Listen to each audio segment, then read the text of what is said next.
নমস্কার বন্ধুরা, আজ আবার ছোট্ট একটা রেসিপি নিয়ে চলে এলাম। দেখুন, এখানে আমি নিয়েছি কটা চিংড়ি মাছ, কেটে দিয়ে পরিষ্কার করে নিয়েছি।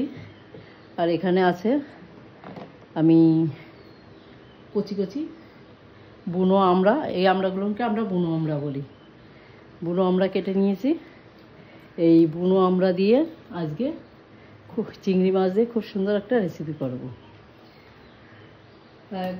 যাই হোক, আমি রেসিপিটা শুরু করি, আপনারা সবাই সঙ্গে থাকুন। আমি গ্যাসে একটা কড়াই বসিয়ে দিয়েছি, কড়াইটা গরম হয়ে গেছে। একটু তেল দিয়ে দিলাম অল্প করে।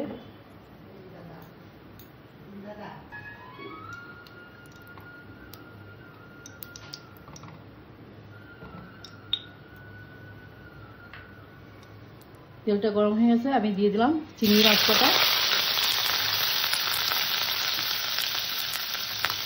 অল্প করে একটু লবণ, অল্প করে একটু হলুদ। এবার মাছটা কাটা ভালো করে বলতে হালকা করে ভেজে নেবো। চিংড়ি মাছ খুব কড়া করে ভাজতে হয় না, তাহলে চামড়া চামড়া হয়ে যায় মাছগুলো। আমি হালকা করে মাছটাকে ভেজে নেব। আবার মাছটা ভাজা হয়ে গেছে, মাছটাকে নামিয়ে নেব। মাছ ভাজা তেলের মধ্যেই আমি আর একটু তেল দিয়ে দিলাম। গরম হয়ে গেছে, এখানে আমি দিয়ে দিলাম কটা কালো সর্ষে। কালো সর্ষে, সাদা সর্ষে, যে কোনো সর্ষে দিলেই হবে, তবে ফোড়নটা সর্ষে দিয়ে দিতে হবে।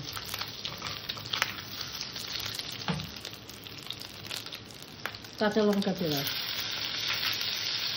লঙ্কাটাকে সর্ষেটাকে হালকা করে ভেজে নেব। লঙ্কা ভাজা হয়ে গেছে, এখানে দিয়ে দিলাম কেটে রাখা আমড়া কটা।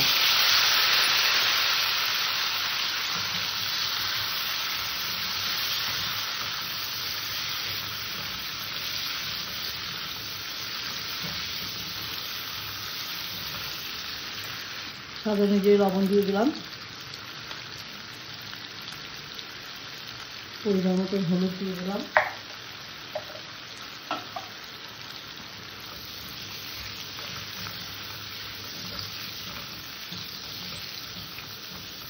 নেড়ে চেড়ে একটু ভাজা ভাজা করে নেব।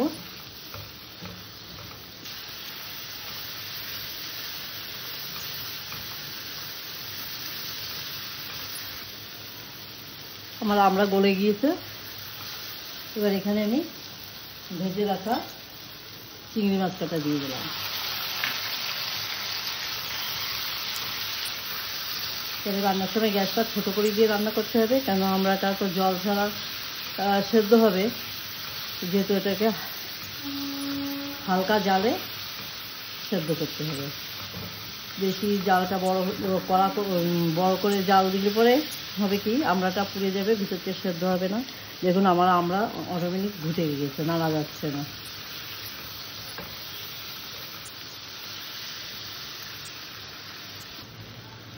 সামান্য একটু চিনি দিয়ে দিলাম, কেননা এটা বুনো আমড়া তো খুব টক। তাহলে কী রান্না করলাম আজকে আমি? চিংড়ি মাছ দিয়ে বুনো আমড়া চচ্চড়ি। আমি কিন্তু এটাকে চচ্চড়ি বলি, আমরা চচ্চড়ি রান্না করলাম। আমরা চচ্চড়ি রেডি, আমি এবার নামিয়ে নেব।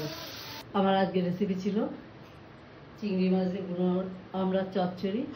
আমার আজকের রেসিপি এই পর্যন্ত। আমার চ্যানেলে যারা নতুন, আমার চ্যানেলটা একটু সাবস্ক্রাইব করুন, যারা পুরনো লাইক শেয়ার কমেন্ট করুন। নমস্কার।